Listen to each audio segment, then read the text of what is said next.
This is Craig Miller, Director of Star Wars Fan Relations, and you are listening to the Geekcast Radio Network. I know what you mean, Ferb. It does seem like more than 104 days. Hello and welcome to episode 97 of Palca, brought to you by the Geekcast Radio Network. I am one of your hosts, TFG1Mike. Joining me, as always, is PecanCTMichael. Today is the 97th day of summer.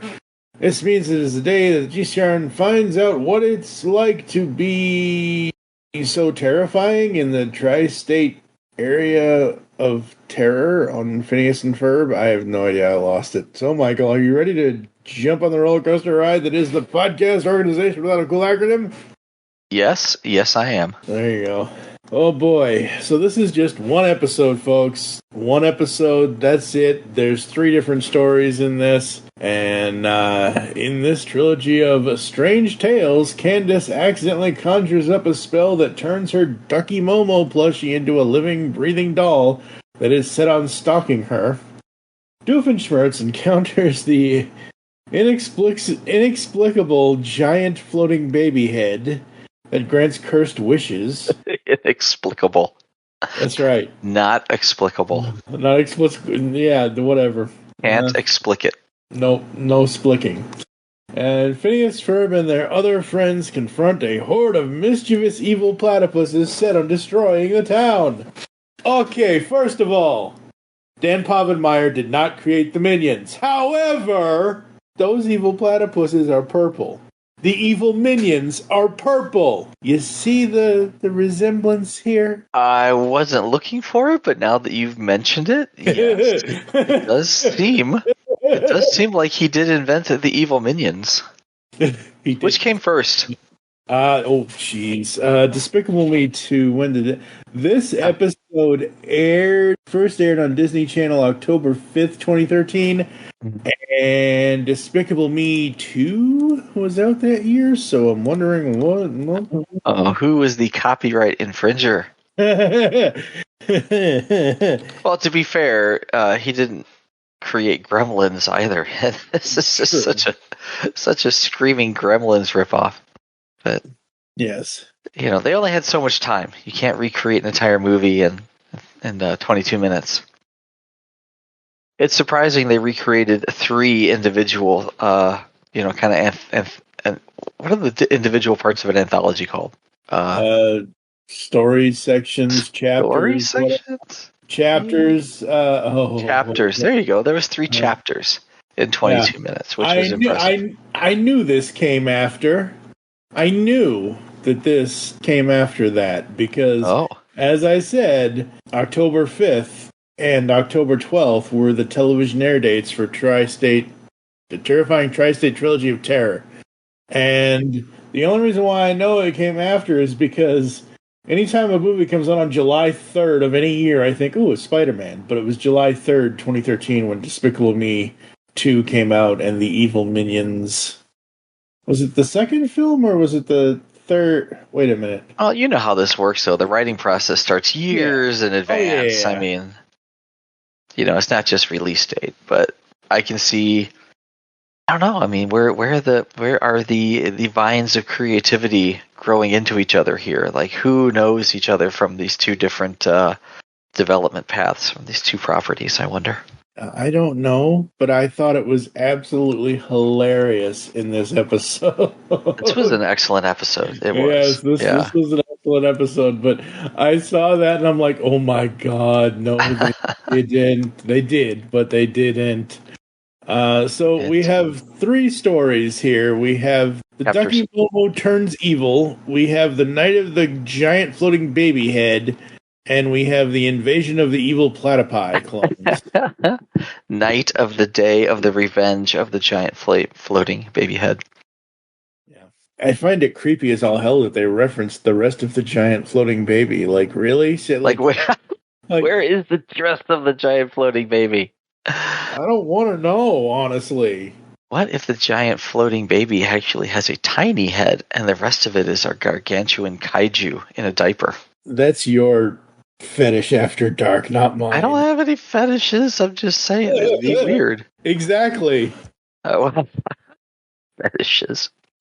Ew. Yeah, you don't want to know about my fetishes. All right. My favorite line of the whole thing is she quotes Aliens. Isabella says, "We gotta nuke it from orbit. It's the only way to be sure." I laughed so hard. I love that. Yeah. In fact, she's like, "We have to nuke it from orbit," and I said it along with her. It's the only way to be sure, and I laughed because it made me giggle so hard. You laughed, your wife laughed, your kids laughed, the dog laughed, the plant laughed. Yeah, exactly. The toaster laughed. I shot the toaster. I shot the toaster. That's right. No Blendix in this house. That's Decepticons. That's right. Damn Decepticons. No, I liked this episode, and I liked especially because background. And now for some background. The scariest movie that I'd ever seen was Trilogy of Terror. Came out in 1975. I was 2. Yeah. And I don't know exactly how old I was, but I had to have seen it on TV because I wouldn't have gone out to the movies to see this. So I had to have been, whenever they put this on TV, I saw it late at night. Yeah, you were okay. So if it came out when you were 2 in 75, it probably didn't hit TV, like actual broadcast television. That probably wouldn't have hit until 79, 78. Yeah, I want to say 77, 78. Somewhere in there. Probably almost 4 or 5. Yeah. 4 or 5, 6 years old, something like that. Yeah. So for me, the scariest thing in my young life was that creepy Zuni doll. Yeah. With this spear. It scared the hell out of me. I had nightmares for years. And I'm sure I've seen scarier things since then. I mean, I just watched Hereditary with Gavin, and that was creepy as shit. Ooh. But yeah, if you've never seen it, don't watch it. You'll have nightmares. Yep. Nope. Horror's not my thing. Yeah, but man, that little tiny doll with the huge teeth and the sharp teeth and the spear. Oh man, it's scary. It's scary. Still think it's one of the scariest things I've ever seen. So it haunts me. But now we have, not only is this show called Trilogy of Terror, Tri-State Trilogy of Terror, but they have a doll that comes to life and chases Candace around the house. It was awesome. I was like, this is amazing. I love this. I love this so much. There was a slight missed opportunity because if you've ever watched Evil Dead, and I don't think this was referenced in the wiki, but if you've watched Evil Dead, you know that Ash, right? Ash finds the Book of the Dead, the Necronomicon, in an old cabin in the woods, and he recites from it the words, and that releases an evil spirit that then attacks him and his girlfriend in the cabin. But so here we have Candace, who is reading the incantation aloud from the book, and they didn't mention the words, the secret words, Latu Verata Nicto. Yeah, and see, I thought the whole thing with the Mr. Macabre, whatever his name is, I thought, it's a scary version of Princess Bride. Because I was actually thinking the audience. I was actually thinking a tamer version of the Crypt Keeper. That too, yeah. But neither of those are in the Illusions. Yeah, I mean, the Crypt Keeper is kind of there to narrate a scary episode, right? Yeah, absolutely. And he was kind of like old and gaunt, and that was my first thought. But he had this weird accent that I couldn't place. Yeah. And I could barely understand. And I'm like, why are they having this accent for a children's show? Because if I don't understand what the hell he's saying, I'm not sure if little kids are going to understand what he's saying. Midway through the episode, he's rolling a booger between his fingers and he flicks it away. I'm just like, oh my God, this is disgusting. I really hate this. This is my least favorite part of the trilogy. Is the segues in between, because it's got this Crypt Keeper in a creepy van with candy in it, most likely. And, talk about fetishes. This old guy probably has a lot of weird shit going on. But here he is rolling up his boogers and flicking them out the window in this ice cream truck. Just absolutely. Yeah, I was, how should I put it? Disturbed. I was disturbed by this. Yeah. They could have come up with a better segue, is what I'm saying. Yeah, absolutely. Because these stories didn't tie in together at all. Unlike, no. These are specific individual stories. They're not an supposed anthology to. in the sense that they don't mix up. But I mean, we're used to having our stories dovetail. Yeah, we're used to that, unfortunately. And they could have done it. They could have tied these together in a way where, something was happening. Maybe Ducky Momo was traversing the yard, and the giant floating baby head maybe goes across the skyline in the background, and blink and you'll miss it, but it's there. That type of thing. Yeah, that would have been neat. Yeah. So I'm looking into Oliver Chris, who was the guy that voiced Mr. Macabre. He played Ricky Howard on The Office. I don't know. I've never seen The Office, so I don't care. I've seen The Office. I don't recognize that character. Yeah. He played a role on Rescue Me. He played Prince William in King Charles III. Yeah, didn't see that either. Yeah, no, me neither. So, and he looks like a young guy. It's not like he looks like he's, ancient or anything. So I don't know, maybe. Yeah, no, he was just doing a voice, and somebody said, "Hey, can you do a voice of an old creepy guy?" And he's like, "Why don't I try this?" And there we go. There we go. Speaking of guest stars, the guy who did Officer Concord. Officer Concord, yeah, he was Grunkle from Gravity Falls. Was it? Oh, it is. It was. No. Yeah, no. I read. Did you not place the voice? Because I placed the voice. I was like, wait a minute, isn't that the voice? Is that not Grunkle? Yeah. Yeah, it is. Yeah, I placed the voice. I just didn't really pay that much attention to it, and then I saw his name, and I'm like, wait a minute. And then I'm looking at the little, and I completely skipped over. I'm like, wait a minute. I know there's probably multiple Alex Hirsches out there spelled the way that his last name is spelled, Hirsch, instead of SH. What's weird? Yeah, go ahead. Sorry. But at first I was like, wait, really? Because, okay. But yeah, anyway, go ahead. I saw Alex Hirsch, and my brain went to Judd Hirsch from Taxi. No. And I'm like, that didn't sound like Judd Hirsch at all. No, I mean, was he doing a bit? I don't understand. Who's, but I'm like, wait a minute, because I heard that, and I thought that's the guy who plays Grunkle. I don't know who plays Grunkle, so I went to go look, and I'm like, did Judd Hirsch play Grunkle? I mean, no. That doesn't sound right, but I actually had to look into it. Yeah, Alex Hirsch is on the same. He's not okay. I mean, he's not on the same level, but he's close on the same level as what's his nuts? Family Guy idiot. Seth. What? I don't know if he's that prolific. What do you mean? No. I'm not saying he's that prolific. I'm saying he's on the same level as Seth, with the point of fact that he does a lot of the voices for a lot of the shows. So he produces the shows, but he also does the voice. Yeah. Okay, all right, I'll buy that. Sure. Yeah.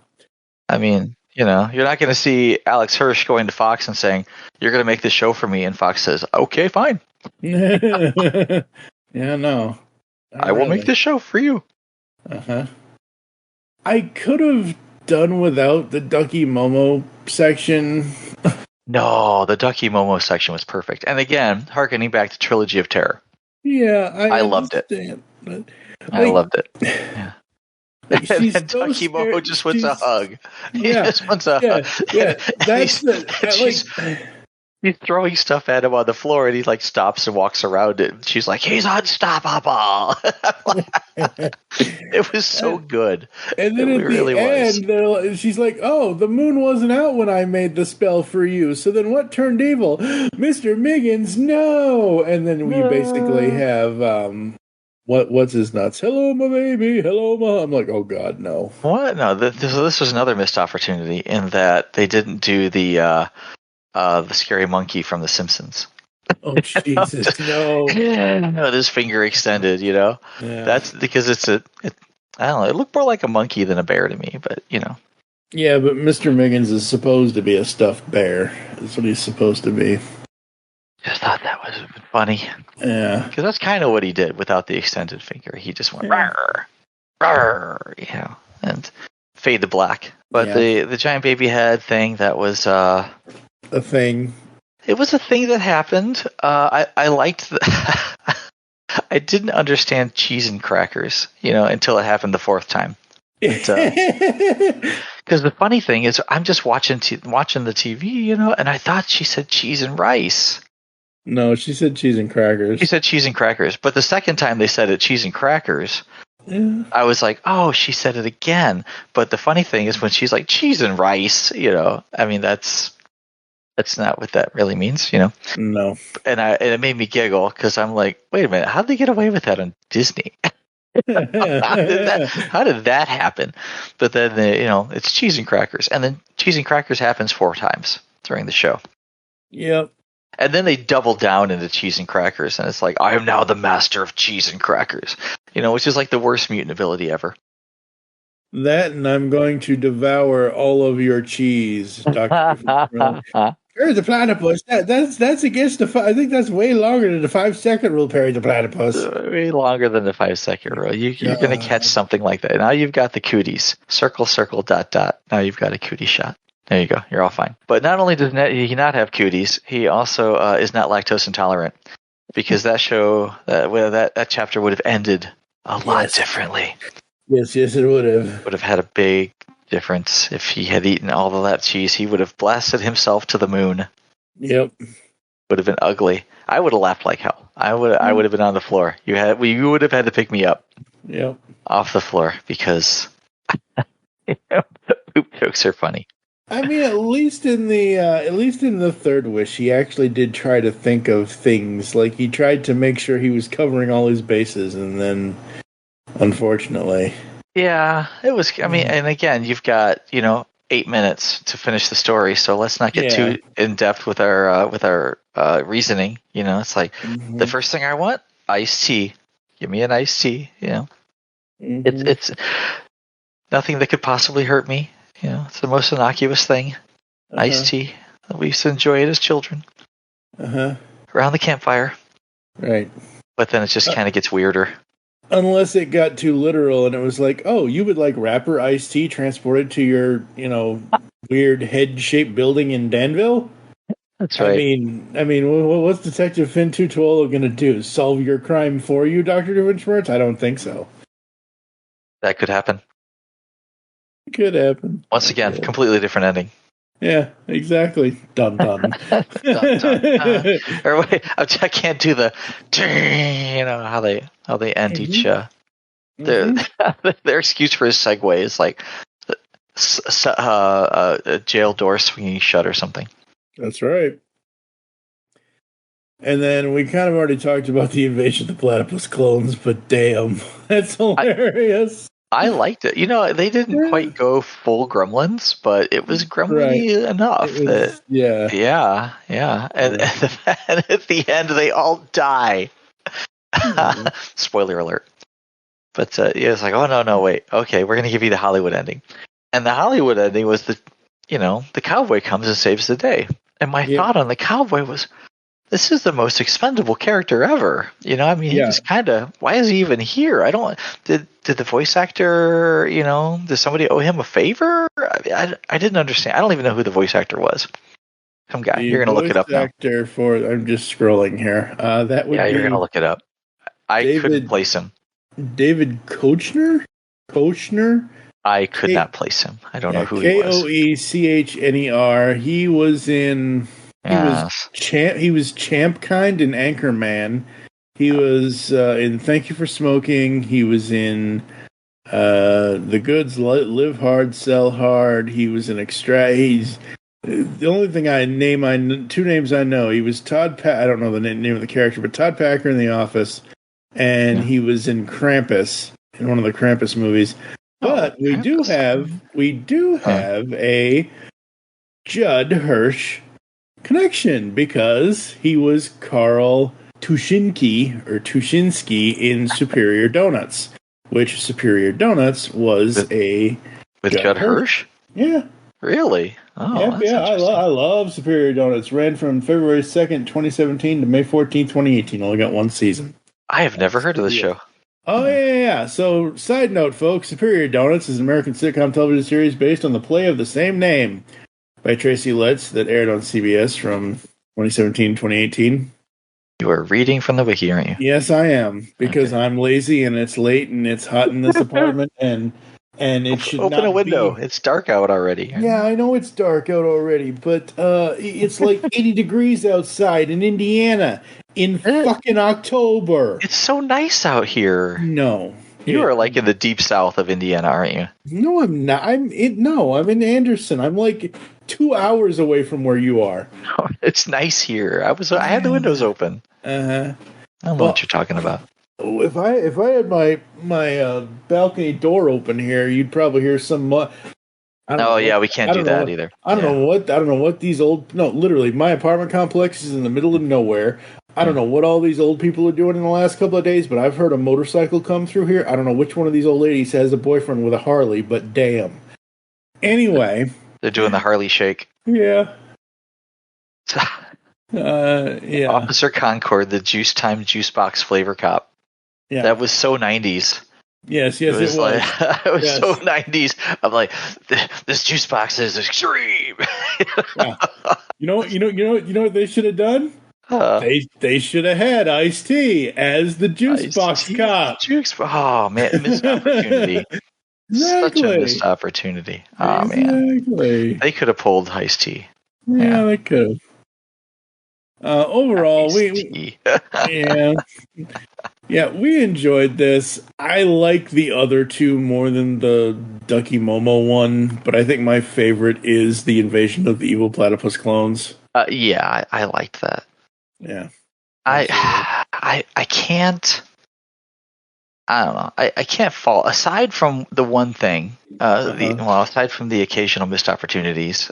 But aside from the fact that these didn't dovetail together, I feel like if they had tied them together in some way, somehow, and this is a creative group, they could have done it. And then in the end, instead of having, the fake Crypt Keeper in a bank trying to get a loan for his stupid ice cream truck,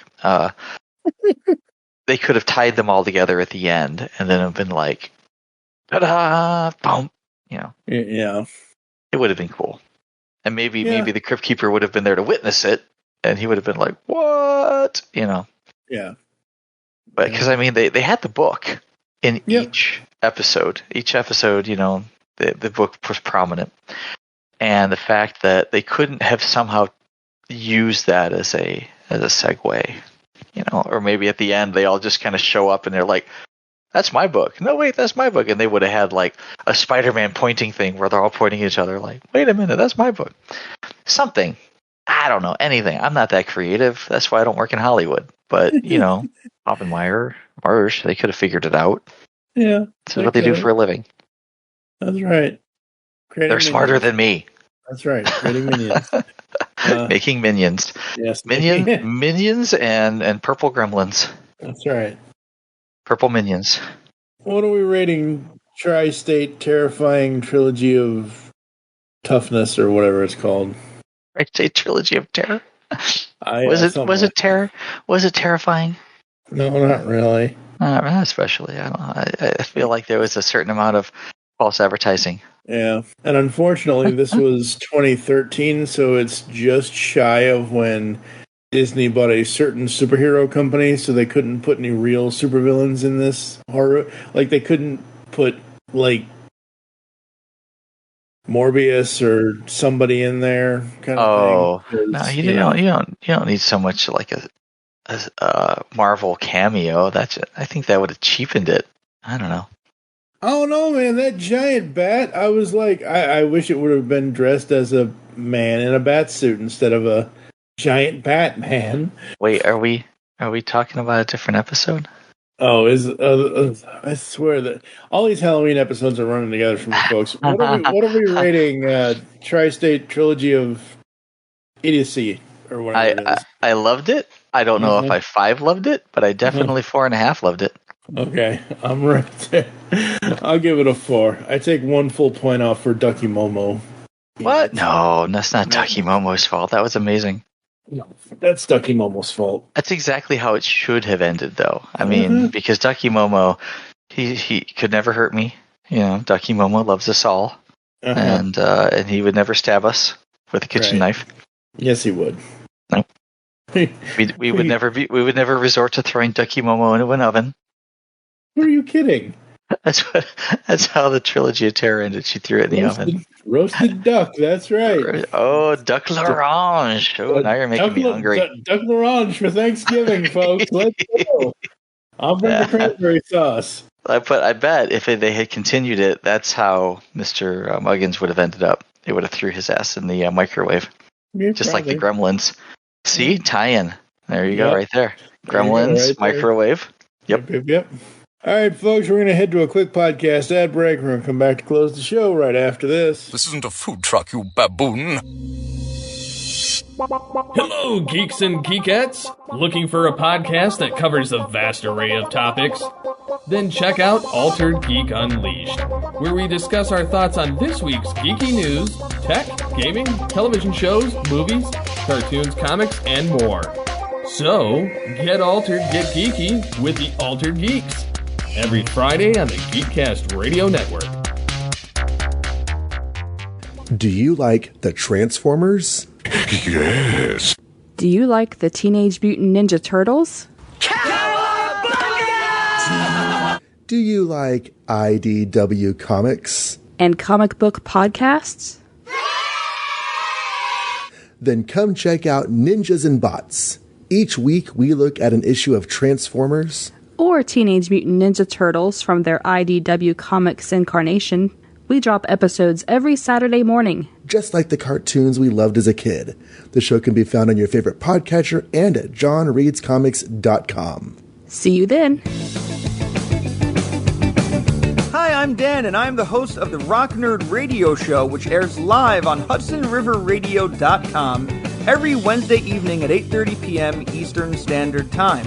It also gets backed up as a podcast, which you can find on your preferred podcasting platform.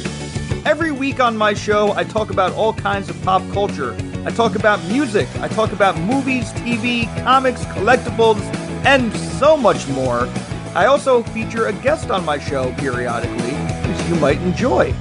I have a couple of special segments on my show, one called the Cover Song of the Week and My Favorite Thing in the World This Week. If you think this sounds cool, check it out sometime. I hope you do. Now, where were we? All right, folks, short episode this time around with only, even though there were still 3 cartoons, it was one long 30-minute episode, which isn't bad, but that's what it is. Any final thoughts before I run through the closing, sir, on terrifying Tri-State Trilogy of Terror? There, I got it right this time. Got it right. May the ancient moths of Sumeria feast upon your skinny jeans. I haven't had skinny jeans since 1994. God, that's sad. I haven't had skinny jeans since 30 years ago. Oh my God, I'm getting too old for this shit. Right? Yeah, I'm getting too old for that shit. But no, this is a fun episode. We kind of mentioned off air. We'll mention it now. We'll mention it again next episode about back-to-back Halloween episodes in 2013, which I think is cool for them. I like that they did this. I like Halloween. Yeah. So it depends, but I can deal with it as long as the kids aren't, too unruly. Children and their eggs. Anyway, what I noticed, and we didn't really talk about this, was they changed the intro theme. It's still the intro theme, but literally the whole thing. Yes, I forgot. Yeah. At least they used it more than once because they pushed it into the next episode. But it was clever.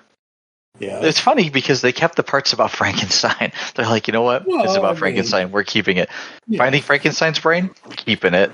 Shaving a monkey? Not keeping it.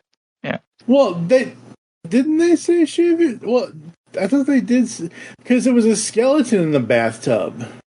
Oh, maybe they did shave the monkey. Maybe they said shaving a skeleton. I don't know. I don't know. I'm looking for. Now I'm gonna have to go back and watch it again. But they changed it, and it normally when it says skip intro, I skip the intro. This time, I watched the intro. Yeah. Yeah. Both times. I watched the intro because there was no. So this is so stupid. Disney. So we're watching these on Disney Plus, folks. So if you want to follow along with us, you can watch them in the order that we are watching them, which is whatever order Disney Plus has them in. And what's funny to me is on this episode and the next episode of the podcast that we do, Halloween, there was no skip intro, but there was watch next episode at the end of this and at the end of that. It wanted me to skip directly to the next episode, but it wouldn't let me skip the intro because of these Halloween intros. I don't know. I don't not. It wouldn't let you skip the. It let me skip the intro, but I didn't. I watched them. Would not let me skip it. The third time I watched it, I skipped the intro.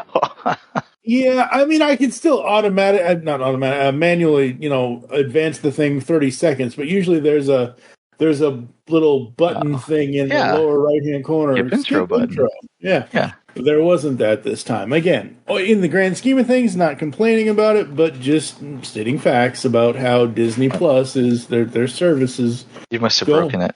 Yeah, I didn't break it. You broke it. Clearly. I blame Bob Iger. It's all his fault. Damn it, Bob. Right. Damn it, Bob. Bob.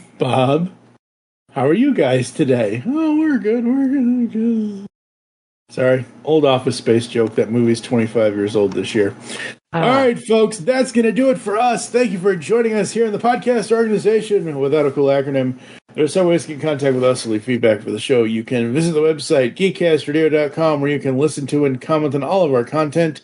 You can send an email to feedback@geekcastradio.com.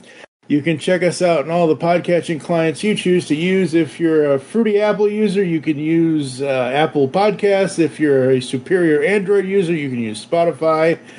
Follow us on Twitter. I am at TFG1Mike. You can also follow at GeekCastRadio for all of the other network updates. What is your Twitter, sir, if you still use it? I don't know. My fascist network handle is PecanCTMichael. Oh boy, some of the things he's been tweeting lately. Yikes. Become a fan on Facebook. Go to facebook.com/Geekcast Radio Network. We hope you enjoyed this episode of Palco. Wish you'll join us next time. We'll be giving you our thoughts on the next 2 episodes, 4 full cartoons of Phineas and Ferb, which include Halloween, Face Your Fear, and technically it's 3 cartoons, not 4, and the Clint Balloon Ultimatum. Oh, God. The less I need to hear, the less I need to hear, the better. I don't need to hear that. Actually, a surprisingly good episode. No, they're good episodes. I just don't want to hear the Clint Balloon sound. Chew your food, you idiot, before you swallow it. It's funny. For now, I'm TFG1Mike with Michael Wilson. Thank you for listening. Until next time. This isn't a food truck, you baboon. It's a podcast without a cool acronym. Yes. There's not really any more. That's about it.